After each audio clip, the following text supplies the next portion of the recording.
Bueno, estamos aquí en otro capítulo de Detrás de la Arroba, esta vez con Daniela Goico. Daniela Goico, me encanta. Daniela Goico. Gracias, Susi, por la invitación. Qué emoción estar aquí, además de estos espacios tan bellos. Sí, increíble, las chicas de Punto Medio están haciendo un trabajo bellísimo. ¡Qué cracks! O sea, me dieron ganas ya de hacer cita con mi terapista, que no tengo. Pronto solucionaremos eso también, no te preocupes. Bueno, Dani, yo sé que todo el mundo te conoce por tu pasado, pero aquí no vamos a hablar de eso. Porque eso ya está en todos lados. ¿Qué me vas a decir sobre eso? O sea, es imposible. ¿Pero qué es pasado para ti? Pasado es solamente... laboral. Pasado laboral. Tu pasado Ok. laboral, no. Puede ser lo que hice ayer, lo que hice la semana pasada. No, bueno, tu pasado laboral en Goico, pues. Ah, parte de Goico, ok. Claro. Ya eso todo el mundo lo ya sabe. todo el mundo lo sabe, ya todo. Tú has hablado de Goico, yo creo que hasta por los ojos. Suficiente, dicho. Demasiado, ok. Entonces vamos a hablar en cambio de brand crops. ¿Lo dije bien? Me encanta. ¿Lo dije bien? Sí. Brand Oye, crops, sí, o sea, lo has escuchado 200 veces, tienes que decirlo bien. Yo entiendo que alguien que nunca lo había dicho diga brand, born, lo que sea. Pero tengo que admitir que, o sea, tengo que detenerme. Pensarlo, porque además ¿no? yo tengo, o sea, es normal, tengo problemas con estas cosas de decir, por ejemplo, yo digo abuela y abuja. Aguja y abuela. Exacto, tengo esa... Y si tu abuela está cosiendo y tiene que coger la aguja, Y lo digo igualito. un desastre. Un desastre. Ok. O sea, tengo que concentrarme en hacerlo como muy consciente de decir abuela y aguja. O sea, Ok. Yo debo decir que yo también a veces se me sale un brand corps o lo que sea. O sea, no pasa nada. No pasa eso nada. nos pasa a todas. Nosotros nos dicen ulbelka, o sea, tampoco saben decir la vaina nuestra. O sea, yo creo que la gente tiene problema con decir las marcas. Bueno, mira, dice los Schwarzkopf o la salsa de Worcestershire. No. O sea, yo no se sé puede capaz. vivir de esto, no pasa Exacto. nada. Mira, cuéntame, ¿por qué una agencia de marketing y no otra cosa? Mira, sinceramente, porque eso fue lo que se nos ocurrió en el momento. O sea, yo aprendí a hacer marketing en Goico, pero sin ahondar, obviamente, en toda mi historia anterior, es lo que sabía hacer, ¿no? Las dos somos arquitectas, estudié arquitectura, pero bueno, me tocó dedicarme al marketing. Y claro, cuando salgo de Goico, digo que, ajá, ¿qué he aprendido yo a hacer acá, no? Lo que había aprendido era a crear comunidad, a vender hamburguesas. Y claro, Cristi, mi socia, que también sale de Goico, que Cristi quizás tiene más experiencia, no más experiencia, más formación en el área de publicidad, porque sí venía de agencia antes de Goico y todo esto, decimos, bueno, pues ¿por qué no intentamos hacer lo que hicimos con Goico con otras marcas y con otras empresas? Y la verdad es que Brand Crops no nace siendo agencia, sino que nace siendo una más consultoría, ¿no? Okay. Entender el mercado, entender el cliente, entender qué estrategias se pueden aplicar, pero no ofrecíamos el servicio, por ejemplo, de gestión de redes sociales al comienzo. Eso es algo que nace quizás o que se desarrolla entendiendo lo que necesita nuestro cliente Brand Crops y bueno, y adaptándonos a sus necesidades, que yo creo que también es clave en todo lo que hacemos, ¿no? O sea, no, yo esto lo hablo mucho con Marjorie en nuestro podcast, que en verdad hay mercado para todo y que en verdad yo me pudiese dedicar a hacer zapaticos de pollo, ¿no? Que siempre digo este ejemplo, zapaticos de pollo. De hecho, hay gente que me manda fotos de zapatos de pollo por Instagram. Me dice, Dani, conseguí los zapatos de los pollos. Bueno, se ha quedado como parte de mi marca. Pero si no hay zapatos de pollo o si los pollos quieren sandalias en vez de zapatos, yo voy a hacer sandalias o voy a hacer otra cosa. Entonces, Brand Crops lo que ha sido una adaptación a lo que necesita el cliente que nos ha ido contactando. Eso suena raro, porque tampoco yo creo que simplemente hay que dejarse llevar y hacer todo lo que el cliente nos pida, ¿no? Porque eso te puede llevar también a caminos donde no te quieres meter o a verticales económicas donde quizás no son tus fortalezas. Pero sí es importante entender qué necesita tu mercado y cómo dentro de tus fortalezas te puedes adaptar a ese mercado, ¿no? Y ofrecerle a tus clientes lo que verdaderamente necesitan. Yo creo que ese es el truco, o sea, al final, porque si tú te hubieses quedado como en lo tuyo nada más y no hubieses escuchado a tu público, a lo mejor hubieses perdido oportunidades. Posiblemente. Que es un poco también lo que nosotros hicimos. Nosotros empezamos con una manera y hoy en día hacemos otra cosa completamente diferente porque nos lo dictó el mercado. Tal cual. Todo. Yo no considero que eso sea un error. Ojo, me puedo estar equivocando.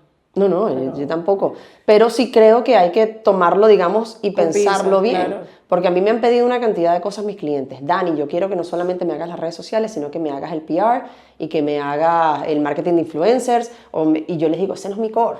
O sea, yo te lo puedo ayudar, yo te lo puedo hacer, pero voy a contratar a una agencia que lo sepa hacer mejor que yo. Claro, que es un poco lo que nos pasa a nosotros con el marketing. Cuando nos dicen, quiero marketing, no, yo no lo sé hacer. O sea, yo te puedo poner en contacto, como ha pasado otras oportunidades, a ustedes o a otras personas. Pero es tentador decir, yo lo hago. Y en ese yo lo hago, contratar gente, formar gente para empezar a hacer algo que quizás no era lo que tú hacías. Justo. Y eso puede llevarnos a momentos incómodos porque pudiese no ser sostenible, por ejemplo, ya después no hay más nadie que te pida este servicio, ¿qué haces con ese staff?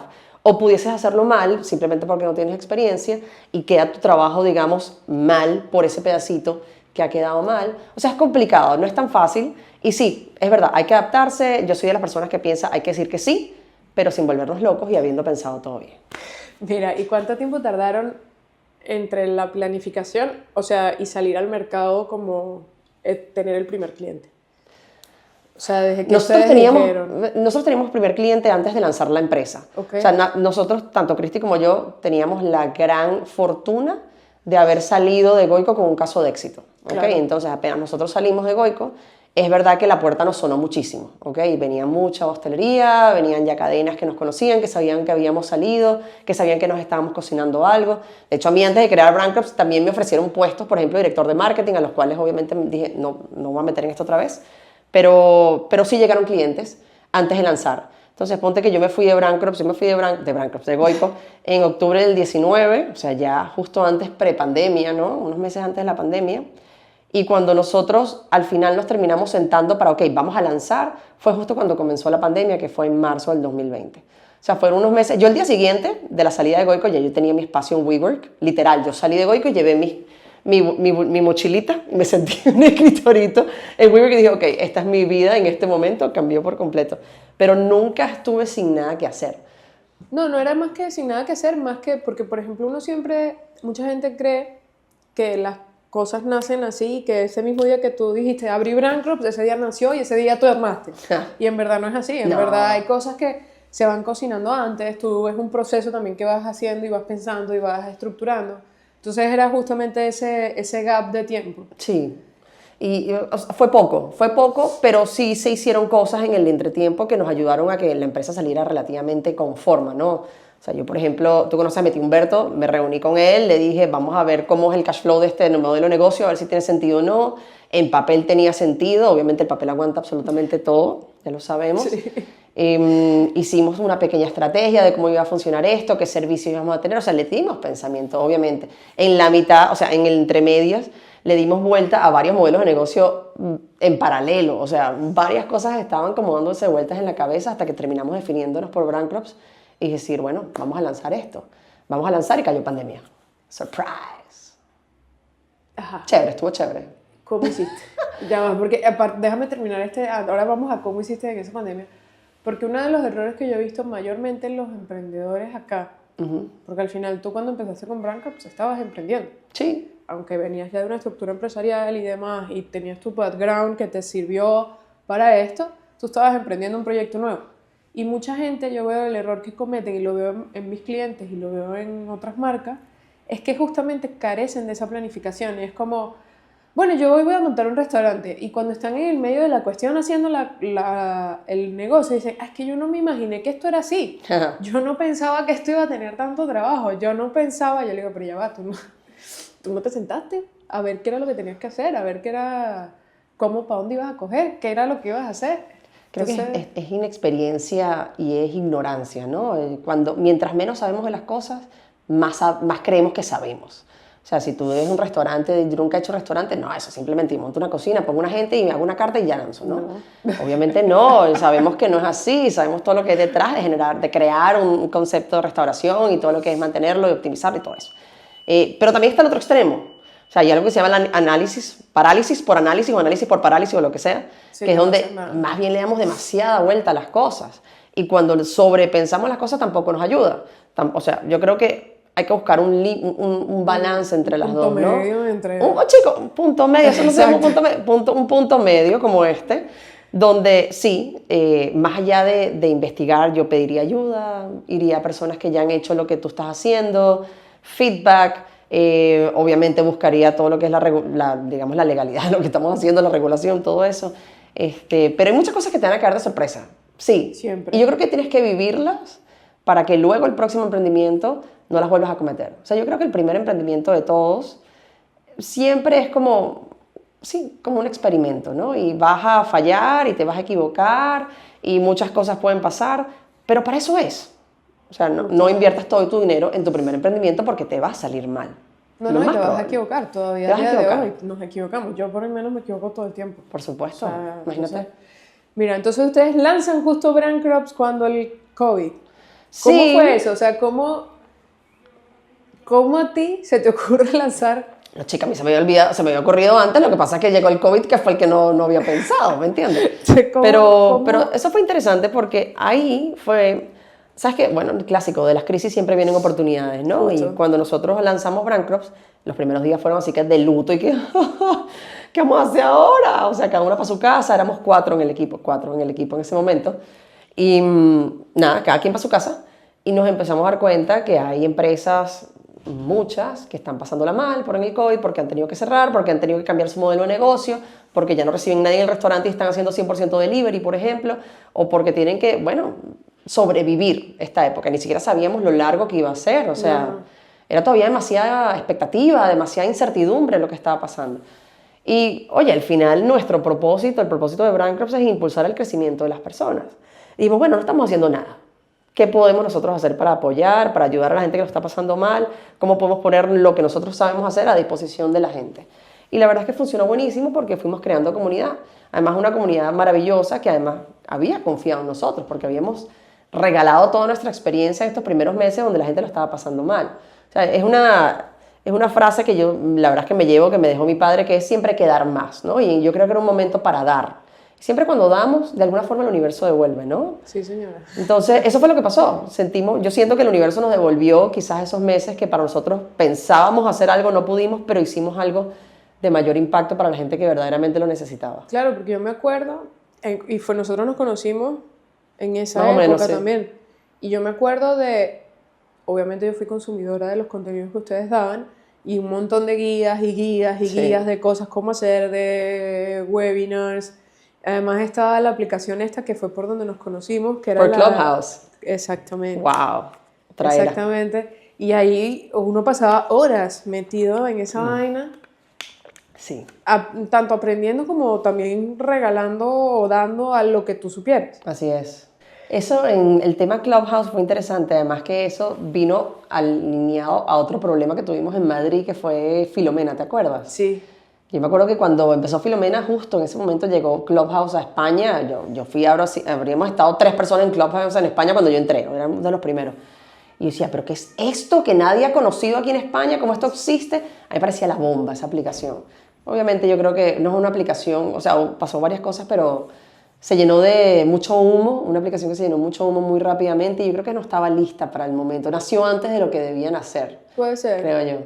Pero bueno, eso fue una de esos momentos así súper cool dentro de todo lo que pasó en la pandemia. Vale, y después de la pandemia, entonces ya ustedes pues Sí, ya entraron habíamos... todos a trabajar como en quien dice ya. Oye, fue interesante porque en pandemia me tocó contratar por Zoom, ¿me entiendes? Y despedir por Zoom, que es también la parte un poco fea, más ¿no? fría, ¿no? Horrible.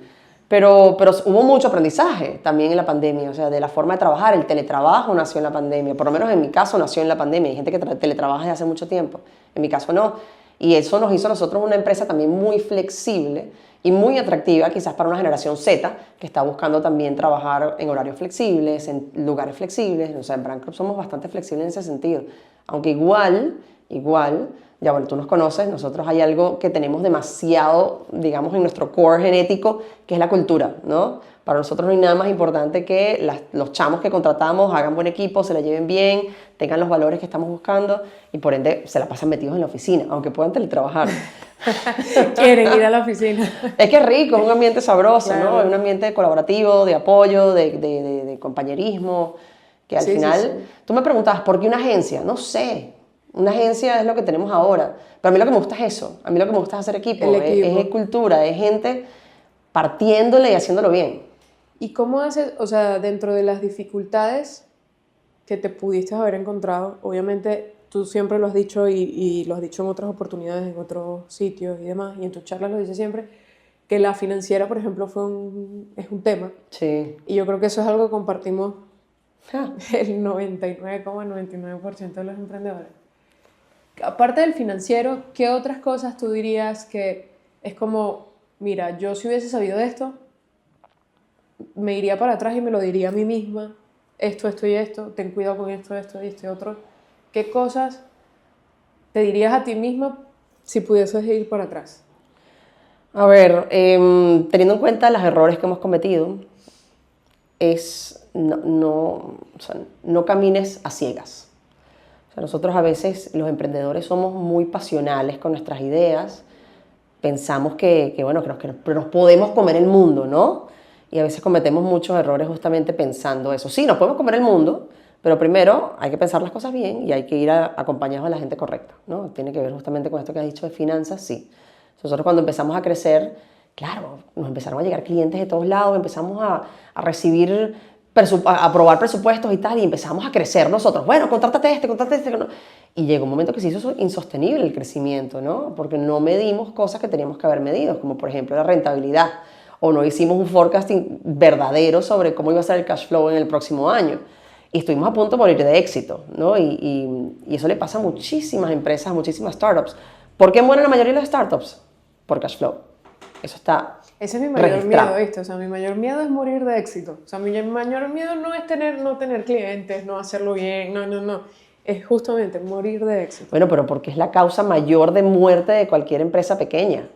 Normalmente las empresas pequeñas no duran ¿cuánto? Creo que es un 10% dura más de 3 años, 5 años, una cosa así. Sí, la curva es, o sea, digamos que ya aquí te consideran una empresa sólida después de que pasan los 5 años, porque es como que sobreviviste al pico que puedes tener a los 3 años y sobreviviste la bajada de ese pico y te estabilizaste. Tal cual. O sea, esa es más o menos la curva aquí que... Bueno, y es verdad. O sea, y esto obviamente dependiendo de que tantas personas o que tanta experiencia tengas tú en operaciones y en finanzas, esto te puede pasar antes o después, lo de morir de éxito, ¿no?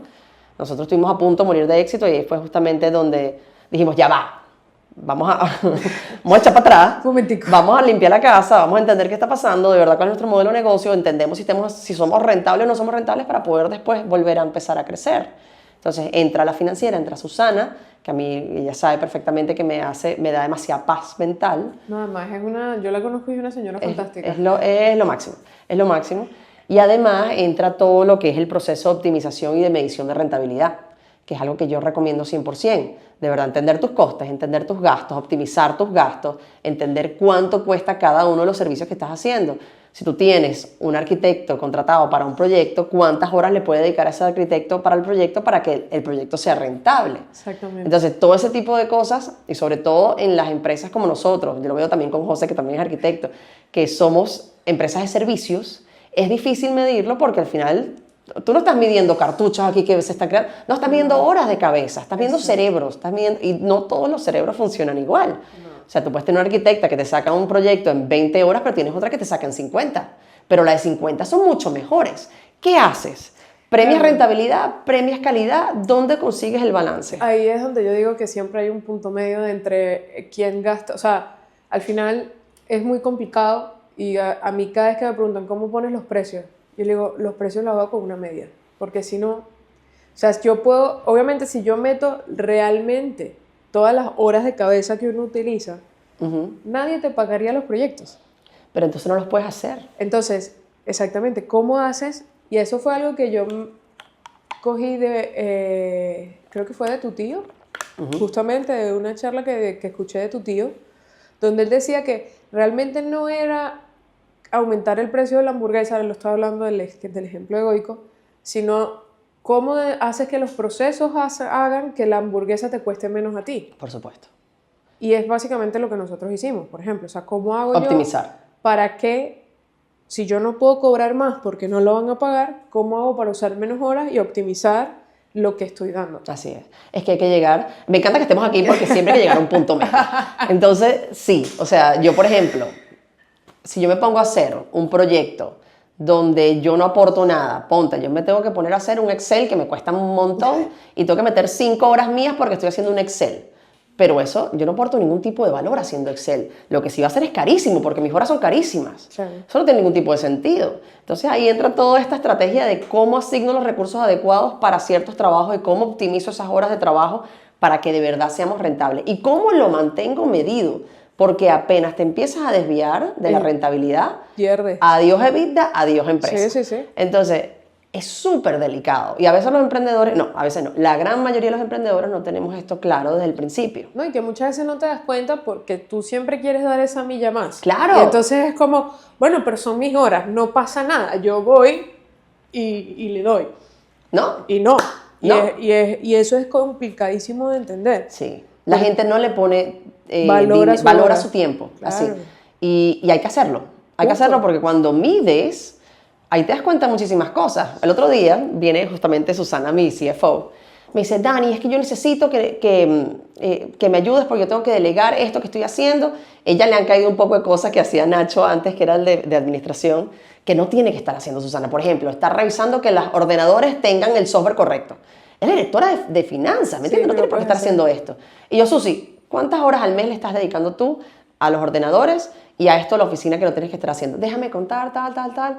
Bueno, son como 20 horas al mes. Cuéntame cuánto cuestan 20 horas tuyas al mes y dime si esto tiene algún tipo de sentido. Obviamente con ese dinero podemos contratar a un freelance, a una persona a medio tiempo para que haga este trabajo mucho más óptimo por mucho menos dinero. Es eso. Entonces, cuando mides, cuando entiendes cuánto vale el tiempo de cada persona, ahí puedes tomar decisiones mucho más estratégicas. Y que muchas veces nosotros pecamos, los emprendedores, de querer hacer todo y estar en todo. No. Y justamente no. O sea, a mí me pasa. Yo, por ejemplo, desde que empezó la empresa, yo no hago proyectos. Yo de arquitectura como tal. Tú me dirás, sí, Susana, pero tú eres arquitecto. Sí, fantástico. Yo soy arquitecto, pero si yo hago un proyecto, pierdo mucho tiempo porque no es mi skills. O sea, yo te puedo hacer un boceto y ya. Yo te hago el boceto. Un dibujito.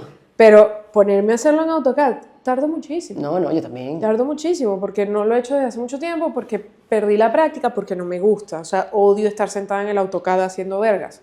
Así es. Entonces, es entender, nosotros eso yo desde el primer momento lo hace otra persona, que va a costar menos, que yo puedo rentabilizar más el proyecto, así lo hago yo con mis horas. Pero muchas veces uno pierde esa perspectiva y vuelve otra vez, porque a mí me ha pasado. No, es que a mí me gusta estar en obra. Entonces me pasaba que pasaba todo el día en la obra. Y decía, pero es que yo no estoy haciendo ¿Qué hago yo nada. aquí? Sí, no, o sea, no puedo ¿Cuánto estar- cuesta esto? O sea, además, 2 personas No. en obra, no. Entonces uno a veces pierde mucho esa perspectiva. Claro, hay que estar volviendo otra vez a la medición. O sea, la medición va a ser clave en esto. Clave en cualquier empresa, clave para cualquier emprendedor. Tienes que estar midiendo tu rentabilidad. Porque si no la estás midiendo, tienes la gran posibilidad de que te mueras de éxito. Lo siento. Justo. Ese yo de verdad te lo digo, es mi mayor miedo siempre. Y estoy es como pendiente todo el tiempo de, y se lo digo siempre al equipo, es que no podemos morir de éxito. O sea, podemos morir porque no nos entraron clientes, pero morir de éxito es muy chimbo. Sí. Es muy chimbo. Mira, hay algún momento en el que, porque uno siempre pasa por estos momentos, y yo siempre te llamo y te digo, Dani, tengo una crisis energética. Tomamos un cafecito. Tomamos un café, por favor. Claro, pero es chévere también tener esas personas que yo siempre te lo digo, al final, Claro. Una red. una red de apoyo en donde tú dices, marico, necesito tomar un café con alguien que está pasando, o ya pasó por lo que yo estoy pasando. Totalmente. O que te puede entender, porque al final siempre el camino, y tú siempre lo dices, y en eso tienes toda la razón, es muy solo el camino de un emprendedor, de un empresario, de un CEO, es demasiado solo. Sí. Porque no puedes, ¿con quién vas a hablar? Bueno, sí, sí, hay que tener redes de apoyo, hay que tener personas cerca que te entiendan. Obviamente sí podemos compartir cosas, pero tampoco es la idea descargar con alguien en casa, sí, ¿no? Más bien lo que quieres es desconectar en tu casa y hablar de otras cosas. Entonces sí, para mí es importantísimo, y esto lo he ido aprendiendo, buscar quiénes están pasando o quiénes ya han pasado por lo mismo. A mí me pasa lo mismo que tú, ya yo tengo también a quién llamar en momentos de desesperación, en qué temas me pueden ayudar. O sea, no... hay que tenerlo porque además si no te puedes volver loco como emprendedor. Es verdad, no puedes hablar estas cosas, hay muchas cosas, por ejemplo, Aroa, que tú conoces a Aroa, que siempre, Dani, pero cuéntame qué está pasando con la empresa, yo me quiero enterar. Ya, yo te puedo contar algunas cosas, pero hay otras cosas que no quiero contar porque no quiero estresar a la gente, Claro. ¿me entiendes? Y sé que son cosas que se van a solucionar y no aportan absolutamente nada yo contándolas. Exactamente. Entonces te tienes que morir con ellas, y decir, bueno, yo cargo con el muerto, no pasa nada, pero aguanto un poco más para que ellas puedan hacer su trabajo bien y estén tranquilas y estén contentas. Porque si no, al final los estresa y su creatividad, que nuestros trabajos dependen mucho de la creatividad también, se va porque estás estresada. Entonces es como, ¿qué hago? Y está fuera de su control. Y no pueden hacer nada. Nada. Si tú dijeses, y a mí me pasa, yo sí les cuento, yo tiendo a contar de más muchas veces, porque sí les cuento como la visión que tengo, a dónde quiero ir, qué Eso es es lo que importante. quiero hacer, por qué estamos haciendo tal cosa, por qué si no, tal. Pero sí es verdad que hay muchas cosas que es como, mira, no, y te carcome porque es como, no te lo puedo decir, pero yo te lo quiero decir, pero no puedo porque, ¡ja! Entonces, de ahí viene la siguiente pregunta. ¿Cómo manejas? O sea, ha habido momentos, y entiendo que sí, porque los tenemos todos, que eso era lo que iba antes, de crisis energética suprema, Crisis energética. se cierra la central eléctrica y no... ¿Cómo afrontas o cómo has afrontado, de manera que a lo mejor le pueda servir a alguien que te esté escuchando, ese momento? O sea, ¿cómo puedes tener la entereza? Porque obviamente somos las primeras que vamos en angustia, en ansiedad, el estrés, la vaina, o sea, ¿cómo haces para decir, ya va? Y lo puedo, o sea, y buscar la solución que además nos corresponde Claro. al problema o a la crisis que estemos pasando, que puede ser financiera, de personal, o sea, crisis. Al principio no es fácil darte cuenta, ¿no? Al principio yo creo que muchos emprendedores terminan quemándose o en urgencias, como he terminado yo, porque no te das cuenta de que esa crisis está pasando y está cogiendo momentum, ¿no? Pero con el tiempo te empiezas a ver los signos, es decir, no me siento bien, estoy estresada, estoy amargada, lo que sea, y ahí, por lo menos en mi caso, el primero es llorar, o sea, literal, soltar, llorar, ya sea me estoy duchando, lo que sea, llorar sola, no me importa. Y lo segundo es buscar ayuda. Esa ayuda puede venir o de terapia, o puede venir de amigas, o gente que le puedas descargar y le puedas contar lo que está pasando. O sea, yo creo que los dos funcionan bastante bien. Y no sé si tienes otra herramienta. Más allá de esto... A mí lo que me funciona muchas veces, y no siempre funciona porque no siempre soy capaz de hacerlo, porque al final uno tiene, no, o sea, se involucra, tú involucras todo, el corazón, el alma, Sí. toda vaina en tu bebé que estás ahí haciendo. A mí me funciona a veces es como intentar verlo desde afuera, y entonces separarme y decir, es que esto es una empresa X, no sé, es punto medio está pasando por esto. ¿Qué tengo que ver yo con esto? No, total. O sea, como si fuese otra persona, ¿qué le diría yo a esa otra persona? Entonces, claro, es un ejercicio que me cuesta un montón, tengo que admitirlo. Y sobre todo cuando hay momentos de estrés muy altos, porque es como no soy capaz, dentro de mi propia ansiedad y dentro de mi propio estrés, de ver más allá. Y a veces, y me pasa un montón, que la solución la tenía, no me di cuenta, y entonces a lo mejor estoy hablando contigo, que me ha pasado además contigo, Y en vez de ¡pum! y de repente tú misma me dices, pero es que ahí está. Y es como, marico, sí, y no lo estaba viendo, ¿sabes? O sea, pero trato siempre como de hacer ese ejercicio, ¿no? Ese ejercicio racional, Sí. de quitar las emociones y decir... No es fácil y a las mujeres nos cuesta más que a los hombres. Yo, por ejemplo, ese ejercicio antes no lo sabía hacer. Cuando todavía estaba en Goico no lo sabía hacer y a mí, por ejemplo, hay muchas decisiones en Goico que me costaron mucho. Por ejemplo, después de que habíamos vendido la empresa, por ejemplo, conversaciones con mi hermano. Y yo sentía que a él se le hacía súper sencillo. Él tenía sus cajitas definidas en su cabeza. Está la empresa, está la familia, estos son mis amigos, etc.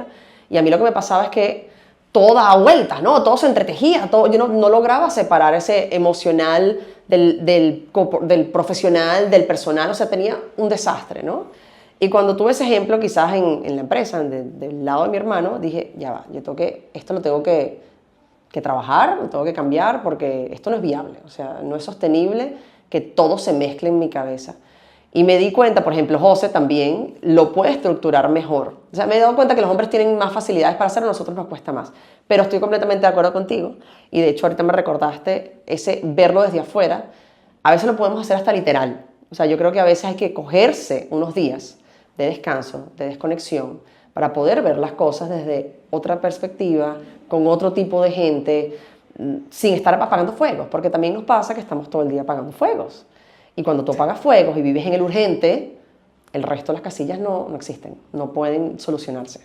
Entonces sí, ese ejercicio de tratar de racionalizar, que suena fácil pero es dificilísimo, es un ejercicio que tenemos que hacer, ya sea, lo puedes escribir las cosas, qué siento y qué es, puedes hacer un ejercicio de tratar de bajarlo a papel y irte de tu empresa, literalmente irte una semana, irte 3 días, separarte físicamente de todo ese lío, que además es buenísimo porque ya tú sabes que cuando vuelvas nada se quemó, todo está perfecto, de hecho todo está mejor. Otro súper consejo.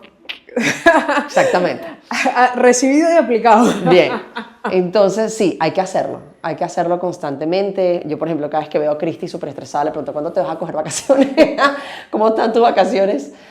Porque si no, vivimos en el... Y que creo que si no urgente. perdemos un poco la perspectiva, porque yo siempre lo hago y siempre lo digo el comparado con el zoom in, zoom out del AutoCAD, ¿no? Que uno cuando normalmente estaba metido en el detalle, a lo mejor no te estabas dando cuenta de que por arreglar ese detalle desarreglaste todo lo demás. Sí, Entonces siempre es bueno hacer ese zoom out. zoom out de decir, ok, ya va, pero momento.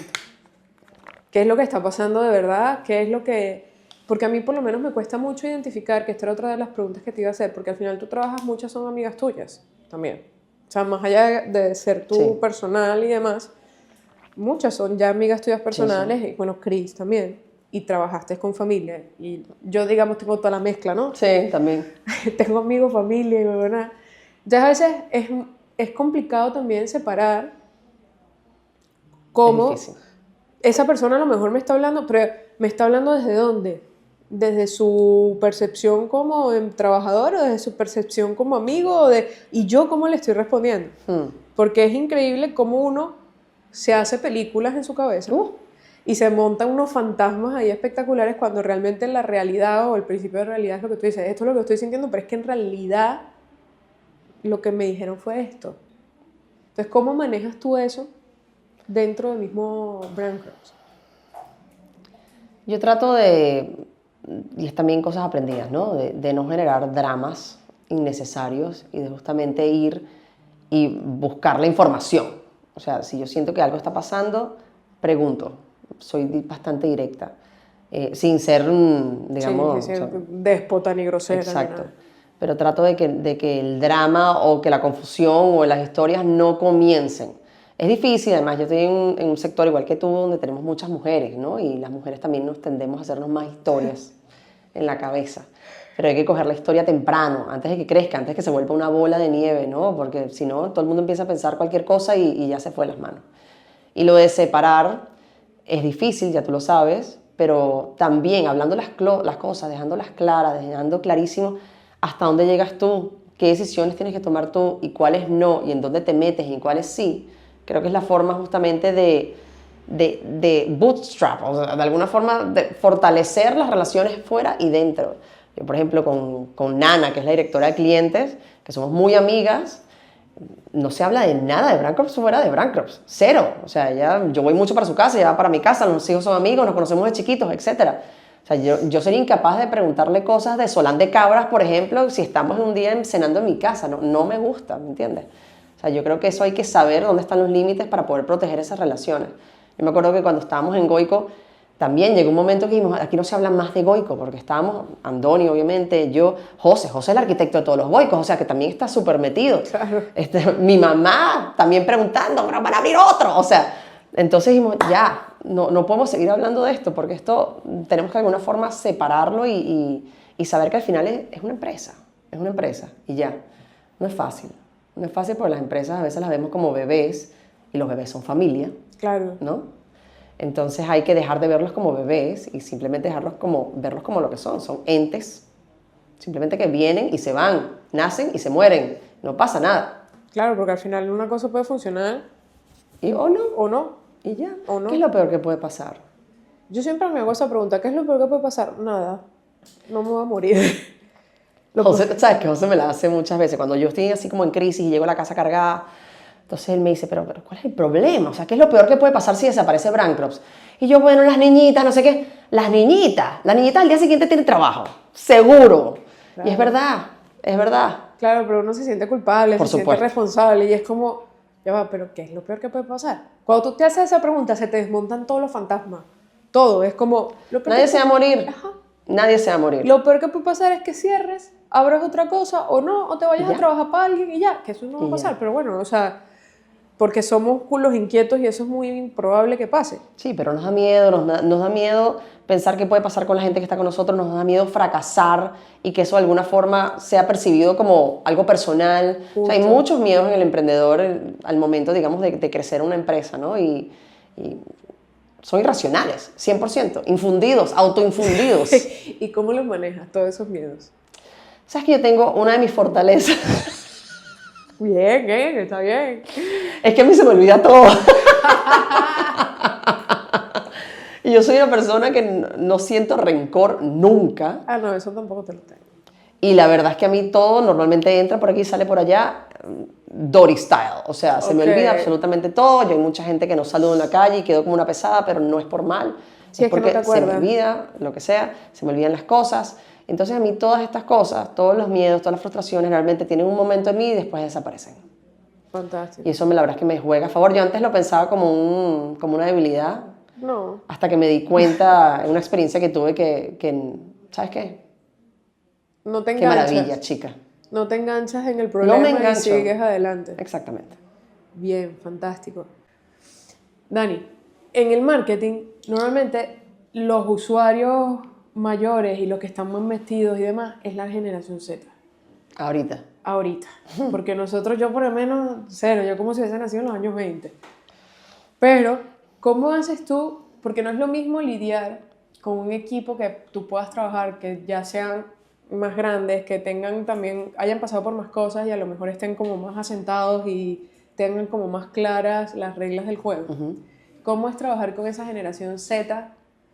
¿Qué buscan? ¿Cómo rompes esa brecha generacional entre ustedes, o sea, tú, Chris, Nana, por ejemplo, y todo el resto del equipo? Bueno, Cristi es más joven. Pero sí, entiendo tu pregunta.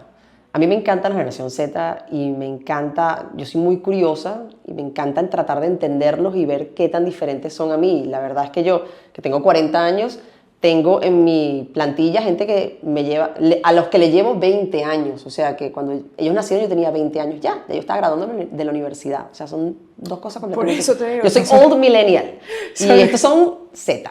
Pero me encanta porque considero que es una generación que tiene muchas más herramientas de las que tuve yo y que aunque cosas que hacen me parecen raras o diferentes, siento que tienen un sentido y pueden hacer cosas que yo nunca pude hacer y eso me encanta. O sea, por ejemplo, la gente se queja de que la generación Z no dura nada en los puestos de trabajo, que no son fieles. Son gente que tiene clarísimo que tiene las puertas del mundo abiertas. Entonces, ¿por qué los vas a encauzar y a esclavizar en un trabajo donde quizás no están dando su 100%? ¿No? Cuando empiezas a entender la generación Z, empiezas a tomar decisiones de empresa que se adaptan a ellos, más que tratar de adaptar a los chicos a la empresa, que es lo que generalmente buscamos hacer los que somos un poco mayores. No, que sí, que hay que traerlos a los puestos de oficina porque aquí van a ser más óptimos y tal. No, entiende sus necesidades, entiende lo que ellos están buscando.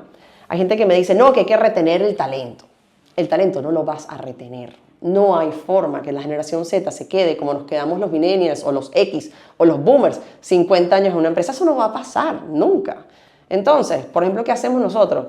Oye, si tú vas a estar conmigo, el tiempo que estés conmigo, que des lo mejor, que aprendas lo máximo y el día que te vayas, que lleves la banderita de Brand Corp contigo. Que seas un gran embajador nuestro porque has crecido, porque has aprendido, porque lo has pasado bien y siempre de alguna forma nos recomiendes. Entonces yo prefiero crear embajadores que esclavos, ¿no? 100% Y a mí eso me encanta, por ejemplo, todos los chamos que se han ido de Brand Corp, ya sea porque hicieron prácticas, chamos que han conseguido trabajos mejores que Brand Corp. Oye, la verdad es que lo veo con mucho orgullo. Al principio me costaba más, porque estaba entrando quizás en esa mentalidad, no entendía por qué la gente se me podía ir, ¿no? Si yo doy el 150% de lo que puedo dar, lo doy por ellos. ¿Cómo puede ser que me estén clavando esa espada en la espalda? Así lo podía ver. Me di cuenta que no, nada que ver. O sea, esto está en la naturaleza de la generación Z. Ellos son así. Y no es personal. ¿Y has tenido que adaptar como la cultura de empresa? O sea, ¿has tenido que modificar cosas dentro de la cultura de empresa inicial a lo que es ahora Brand Corp por adaptarlo un poco también a ellos? No sé si adaptar como tal. No se me ocurre nada que tuviésemos que cambiar, sino simplemente flow. O sea, es dejar fluir la cultura, dejar que los chamos propongan. Yo, por ejemplo, considero que En un momento quizás yo hablaba demasiado, yo ahora hablo muy poco y doy muy pocas directrices de cómo considero que debe ser mi cultura o la cultura de Brand Crops. Creo que está en manos de otra gente ya, ¿no? O sea, no hay, tratar de imponer mis ideas en cómo vamos a hacer las cosas, en qué actividades vamos a hacer o qué curso debes estar haciendo tú para crecer, no es mi hueco. O sea, yo creo que hay gente mucho más capaz que yo en Brand Crops que puede tomar esas decisiones o personas más involucradas quizás en la cultura del día a día que las pueden tomar mucho mejor que yo. Chamos más jóvenes, por ejemplo. No sé, yo creo que el dejar fluir es una buena opción, sobre todo cuando la gente que trabaja contigo, la gran mayoría son mucho menores que tú o mucho mayores que tú. Sí, que en mi caso son todos mayores que yo. Son todos mayores que tú. Lo mío, la única que es mayor es Susana. Es la única permitida que sea mayor. Todos los demás son chiquitos. Pero bueno, nada, conseguir puntos en común también, ¿no? Y, ojo, también es interesante, o sea, no todo el mundo en Brand Crops es Z. Hay seniority dentro de Brand Crops, ¿no? Hay Tanana, hay chicas que también son mayores, más seniors, que hay que tenerlas también porque son personas que el tiempo les ha dado unos skills que no tiene la generación Z todavía. Manejo de equipos, manejo de ansiedad, manejo de frustraciones, manejo de clientes. Esos son soft skills que uno va cogiendo con el tiempo, ¿no? Y pensar que los chicos jovencitos que están recién graduados de la universidad tienen estas herramientas en sus manos es digamos, equivocarte desde un principio. Y ojo, no está mal, o sea, apenas están empezando su carrera profesional. Es algo que además lo adquieres con el tiempo, eso no es... Exacto. O sea... Es así, es así. Porque normalmente cuando uno sale y se gradúa, recién graduado, vienes con ese ímpetu y con esa energía y revolución y de repente un cliente te dice, es que no me gusta, tú le dices, mámate un huevo, chico, y te vas. Y en realidad no. En realidad no le tienes que decir eso. No, no hay que decirle eso. No hay que decirle Entonces, eso.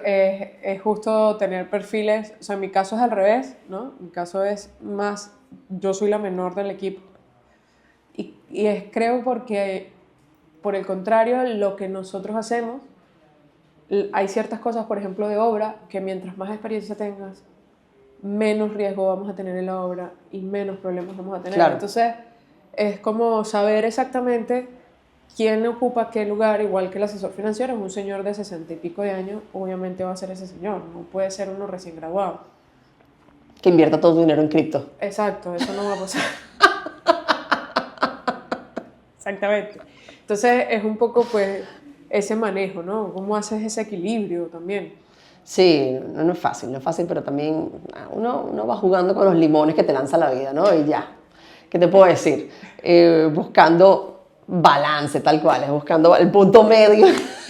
Punto medio hoy apareció por todos lados. Dios mío, qué buena publicidad. Sí, no es fácil y dependerá de lo que necesitas. Como tú dices, habrá perfiles adecuados y perfiles no adecuados. Hay proyectos o ideas, porque por ejemplo yo soy muy de ideas, ¿no? Y entonces cada día saco una idea nueva, tengo un cuadernito que es de ideas nada más. Y así las anoto en otro cuaderno, recorto la página y las pego en ese cuaderno. Cuchi. Y yo lo llevo haciendo toda la vida, ¿no? O sea, no tan ordenado como ahora, pero sí tengo mis cuadernitos desde, no sé, desde el 2015, desde el 2014, o sea, y le voy anotando las cosas. Y a mí me costó mucho entender al principio que no todo lo que yo quería hacer lo podía hacer de una vez. Ok. O sea, yo, por ejemplo, pensaba algo y yo, obviamente, por la juventud del momento o el ímpetu del momento, es como, quiero hacerlo, quiero tenerlo ya, y si no es ya, esto nunca va a pasar. Y con el tiempo he aprendido que todas esas ideas se van a concretar cuando sea el momento. A lo mejor no ahora, a lo mejor después. Pero si es de verdad algo que vale la pena, va a pasar. Ok. ¿Tú cómo lo gestionas? ¿Tú cómo haces eso? O sea, ¿tú eres de las personas que Yo no tengo el librito de ideas. quieres O sea, no... hacer las cosas de una vez o dejas las cosas ahí y luego...? Si yo dejo las cosas ahí se me olvidan, muy probablemente, ¿no? Y generalmente no pasan. Yo sí necesito de cierta forma agendar. Si algo me parece muy importante, por lo menos lo agendo. Digo, bueno, no lo voy a hacer ahora, pero capaz le dedico esto en enero o lo que sea, ¿no? Lo aparco, de cierta forma. Si estoy demasiado obsesionada con las cosas, los hago ya. Yo tiendo a obsesionarme con las ideas. hasta que alguien me diga, ya, sácate eso de encima, eso no va a funcionar, y yo digo, ok, let it go. Pero sí me gusta, por ejemplo, ayer pasé el día divino porque dije, ¿por qué no hago un librito para que las chamas en el retiro que quiero hacer, que estamos haciendo de mujeres, se lleven una guía de cómo montar sus objetivos del 2025 y tal? Y me puse a montarlo yo y pasé 4 horas haciendo eso. Divino, obviamente no es lo que tenía que estar haciendo, pero me encantaba la idea y lo hice. Y dije, ¿sabes qué? Lo voy a hacer. Entonces sí, hay cosas a las que yo le digo, bueno, si me fascina y lo quiero hacer, lo hago ya. Y hay otras cosas que simplemente las dejo pasar y otras cosas que aparco para más adelante. Pero dependiendo de las ideas, o sea, no, y dependiendo del valor que me vaya a dar esas ideas. Hay veces que simplemente las dejo ahí y mañana se me olviden. Eso quiere decir que no tenía ningún tipo de importancia. A veces también hay que coger las ideas en frío, ¿no? Porque las cogemos en caliente y le invertimos una cantidad de tiempo y recursos mentales que no tienen ningún tipo de sentido. Y de repente te das cuenta al día siguiente que esto no Esto no funciona. Esto no es rentable, esto olvídate. Una buena técnica, si es un modelo de negocio, tu idea, Claro. es literalmente meterle números antes de seguir desarrollando. Yo eso es lo que hago, porque a mí, yo tengo ese problema, ¿no? Yo puedo ver un negocio en cualquier cosa. Sí, yo también. Entonces, claro, muchas veces las personas que están a mi alrededor, por ejemplo, yo cada vez que llego con el cuadernito a los Ya llegó muchachos, Susana con el cuadernito. exacto, me lo lanzan por la cabeza de vez en cuando. Y es como, lo que he logrado es hacer números antes. O sea, es como, ven acá, hacemos unos números gruesos. Entonces me he vuelto ahora como experta en hacer números gruesos. De decir, no es rentable. Ya, fuera. Fuera. Y entonces eso lo dejo, pero sigue ahí como en el cuaderno, ¿no? Porque en algún momento... Pero si no es rentable, déjalo ahí morir. Pero está en el cuaderno. Está. Porque en se queda algún ahí. momento, no sé... si Algo a va a lo cambiar mejor- y va a ser rentable. Exactamente. Ok. Y puede ser una idea bien, o puede ser que perennemente se quede en el cuaderno. ¿Tú sabes qué generalmente hago yo con las ideas que me gustan? Compro el dominio. Yo tengo por lo menos Sí, 50, esto me lo 60 había dominios comprados. Este año dejé algunos ir y los vi así como... Ay, es así como dejar morir la idea. La idea, claro. Como ya, no le estoy dando más ninguna esperanza. Me acuerdo que en ese momento de pandemia, cuando estábamos viendo qué hacer, se nos ocurrió la idea de Hot Furgo. ¿Te conté esta idea? No, esa no. Era una especie de furgoneta que podías alquilar por horas para aparcar cerca de algún lado y usarla para lo que tú quieras. Pero después nos dimos que la legalidad de esto no era... No era legal. Que alguien podía darte un golpe en la furgoneta. Sí, sí, ¿Estás sí. haciendo ahí? Sí, pero tengo el dominio comprado hotfurgo.com. Entre papimillas.com. Ese sí me mostraste la otra vez que estábamos en Vivir, me mostraste toda la lista Tengo muchos. y flipé. Bueno, ese es tu librito de ideas. Ese es mi bueno, sí, ese es mi libro, pero cuesta plata. Claro, el mío no me cuesta El tuyo es plata. gratis. El mío me cuesta el librito y el lápiz. Ya, me cuesta cada idea 10 euros al año. Pero bueno. Bueno, Dani, 3, 4, 5, 6, lo que tú quieras, consejos que les puedas dar a personas que quieran montar una agencia de marketing. Montar una agencia. Claro, porque al final esto va más que de emprendedores, porque esos están siempre ya en la red y los dices, y los dices a todos y lo dices siempre, que son buenísimos, así que escúchelo. Yo he aplicado un montón de las cosas que tú me dices y funcionan.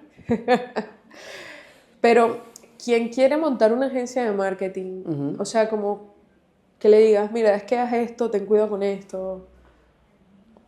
Mira, yo creo que el primer aprendizaje de montar una agencia de marketing es, en este sector, todo va de relaciones sociales.